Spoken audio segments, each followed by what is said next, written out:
এক জীবনে সবার কাছে ভালো হতে পারবে না। চেষ্টাও করো না কখনো সবার কাছে ভালো হওয়ার জন্য, কারণ সবার কাছে ভালো হতেই হবে এমন মাথার দিব্যি কেউ তোমায় দেয়নি। আর তুমি বেঁচে আছো তোমার নিজস্বতায়। সেখানে তোমায় কে ভাবলো, কে খারাপ ভাবলো, তাতে কিচ্ছু এসে যায় না। দিন শেষে নিজের জন্য নিজেকেই থাকতে হয়, অন্য কেউ তোমার জন্য থাকে না, থাকেনি কখনো, আর থাকবেও না। কারো কাছে তুমি ভালো, ভীষণ ভালো, আবার সেই তুমি কারোর কাছে খুব খারাপ, জঘন্য একজন মানুষ।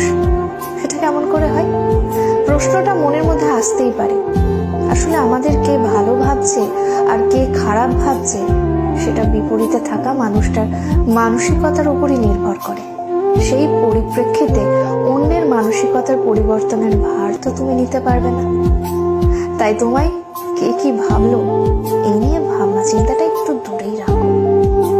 খেয়াল করে দেখলেই বুঝতে পারবে তোমার কথা বলার ধরনে তোমায় কেউ বলবে বাহ বেশ মিষ্টি ভাষী, আবার কেউ বলবে কি ন্যাকারে বাবা।